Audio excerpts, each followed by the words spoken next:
Hi there, I'm Patch, and you'll be reading with me today. Today we're going to be reading Night Shift by Stephen King.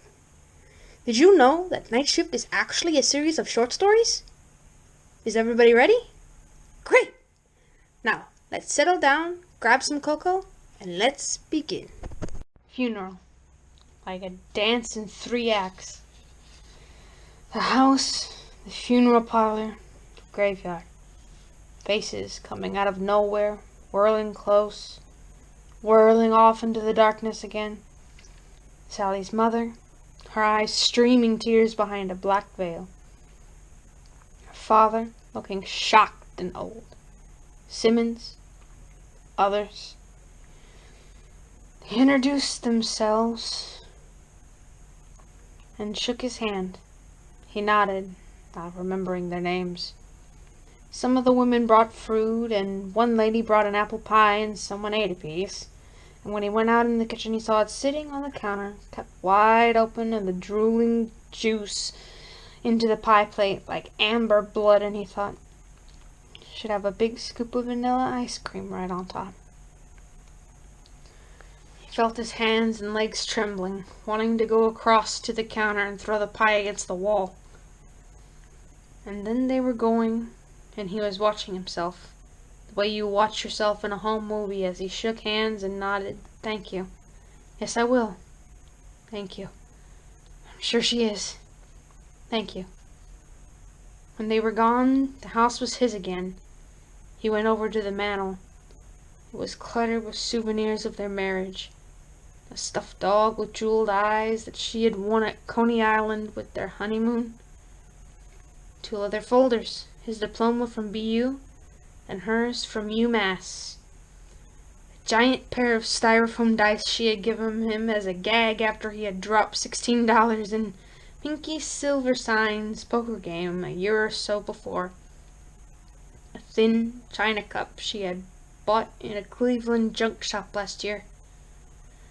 In the middle of the mantel, their wedding picture. He turned it over and then sat down in his chair and looked at the blank TV set. An idea began to form behind his eyes. An hour later, the phone rang, jolting him out of a light doze. He groped for it. You're next, Norm. Benny? Man, she was like one of those clay pigeons in a shooting gallery. Wham and splatter. I'll be at the school tonight, Vinny. Room 33. I'll leave the lights off. It'll be just like the overpass that day. I think I can even provide the train. Just wanted to end it all, is that right? That's right, Jim said. You'll be there. Maybe. You'll be there, Jim said, and hung up. It was almost dark when he got to the school. He parked in his usual slot, opened the back door with his passkey, and went first to the English department office on the 2nd floor. He let himself in, opened the record cabinet, and began to flip through the records. He paused about halfway through the stack and took out one called Hi-Fi Sound Effects. He turned it over. The third cut on the A side was Freight Train 304. He put the album on top of the department's portable stereo and took Raising Demons out of his overcoat pocket. He turned to a marked passage, read something, and nodded. Turned out the light.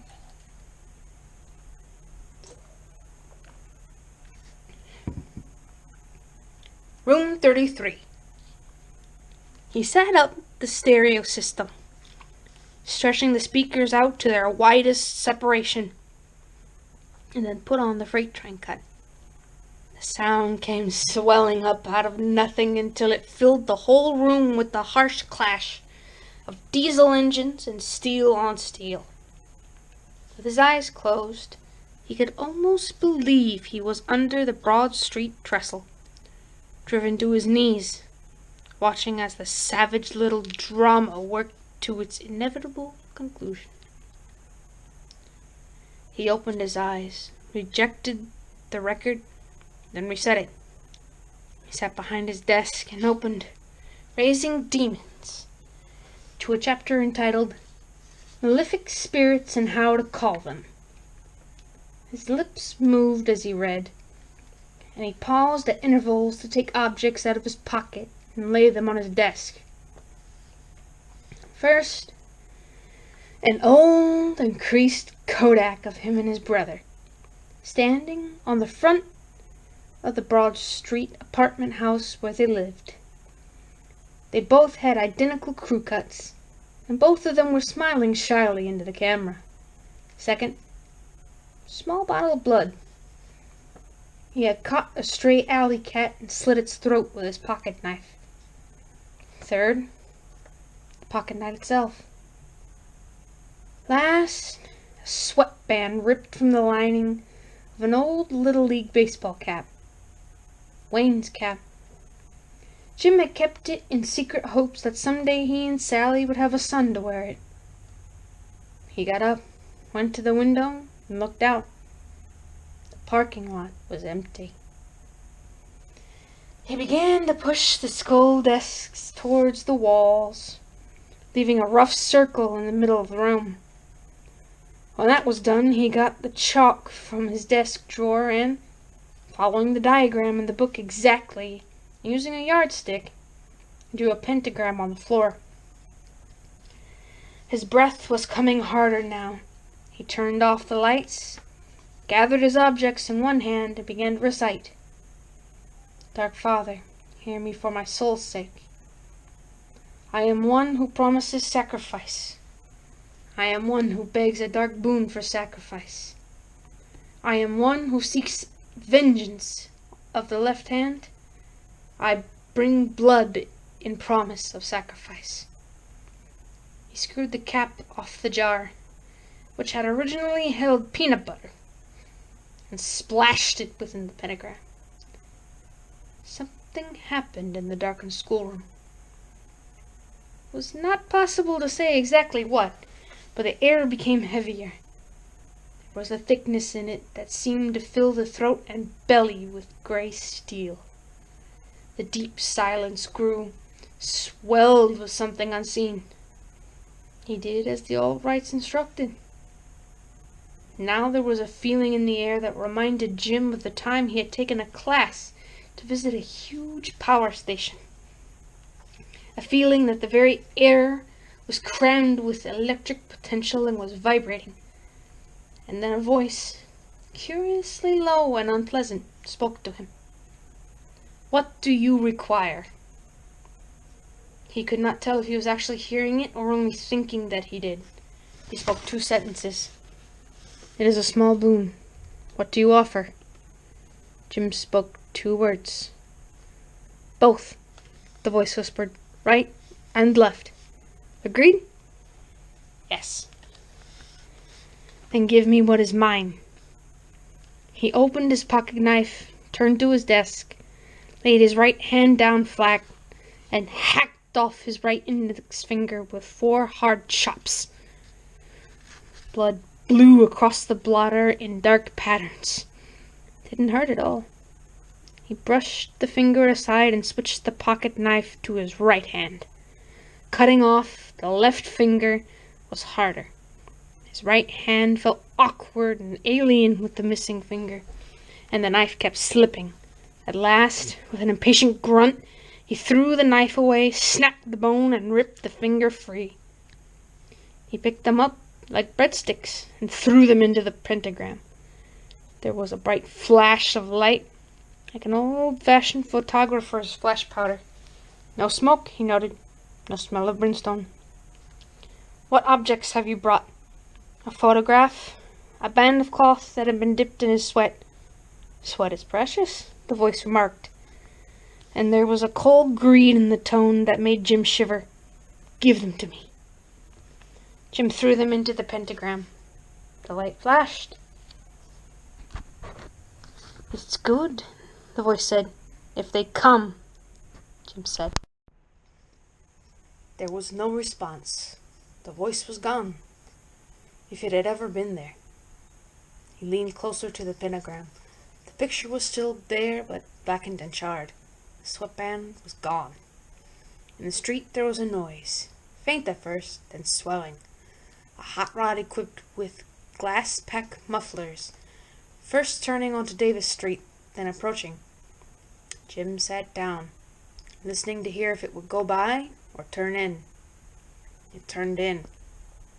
Footfalls on the stairs, echoing. Robert Lawson's high-pitched giggle, then someone going, "Shh!" And then Lawson's giggle again. The footfalls came closer, lost their echo, and the glass door at the head of the stairs banged open. "Yoo-hoo, Normie!" David Garcia called, falsetto. "You there, Normie?" Lawson whispered, and then giggled. "Vas you there, Jolly?" Vinny didn't speak, but as they advanced up the hall, Jim could see their shadows. Vinny's was the tallest, and he was holding a long object in one hand. There was a light snick of sound, and the long object became longer still. They were standing by the door, Vinny in the middle. They were all holding knives. "Here we come, man," Vinny said softly. "Here we come for your ass." Jim turned on the record player. "Jesus!" Garcia yelled out, jumping. "What's that?" The freight train was coming closer. He could almost feel the walls thrumming with it. The sound no longer seemed to be coming out of the speakers, but from down the hall, from down tracks someplace far away in time as well as space. "I don't like this, man," Lawson said. "It's too late." Then he said. He stepped forward and gestured with the knife. "Give us your money, Dad." "Let us go." Garcia recoiled. "What the hell?" But Vinny never hesitated. He motioned the others to spread out, and the thing in his eyes might have been relief. "Come on, kid, how much you got?" Garcia asked suddenly. 4 cents, Jim said. It was true. He had picked them out of the penny jar in the bedroom. The most recent date was 1956. "You fucking liar. Leave him alone." Lawson glanced over his shoulder, and his eyes widened. The walls had become misty, insubstantial. The freight train wailed. The light from the parking lot street lamp had reddened, like the neon Burt's Building Company sign, stuttering against the twilight sky. Something was walking out of the pentagram. Something with the face of a small boy, perhaps 12 years old. A boy with a crew cut. Garcia darted forward and punched Jim in the mouth. He could smell mixed garlic and pepperoni on his breath. It was all slow and painless. Jim felt a sudden heaviness, like lead, in his groin, and his bladder let go. He looked down and saw a dark patch appear and spread on his pants. "Look, Vinny, he wet himself!" Lawson cried out. The tone was right. The expression on his face was one of horror, and the expression of a puppet that has come to life only to find itself on strings. "Let him alone," the Wayne thing said. But it was not Wayne's voice. It was the cold, greedy voice of the thing from the pentagram. "Run, Jimmy! Run! Run! Run!"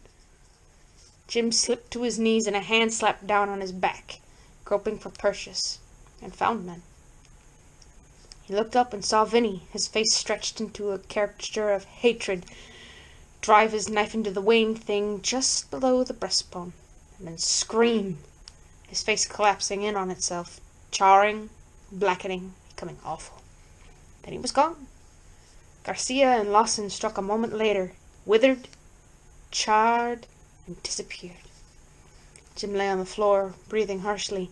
The sound of the freight train faded. His brother was looking down at him. "Wayne," he breathed. And the face changed. It melted and ran together. The eyes went yellow, and a horrible, grinning malignancy looked out at him. "I'll come back, Jim," the cold voice whispered. Then it was gone. He got up slowly and turned off the record player with one mangled hand. He touched his mouth. It was bleeding from Garcia's punch. He went over and turned on the lights. The room was empty.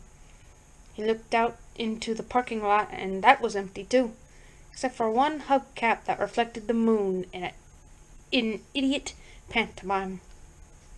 The classroom air smelled old and stale, the atmosphere of tombs. He erased the pentagram on the floor and then began to straighten up the desks for the substitute the next day. His fingers hurt very badly. What fingers? He would have to see a doctor. He closed the door and went downstairs slowly, holding his hands to his chest. Halfway down, something, the shadow or perhaps only intuition, made him whirl around. Something unseen seemed to leap back. Jim remembered the warning in raising demons, the danger involved. You could perhaps summon them, perhaps cause them to do your work. You could even get rid of them. But sometimes they come back. He walked down the stairs again, wondering if the nightmare was over after all.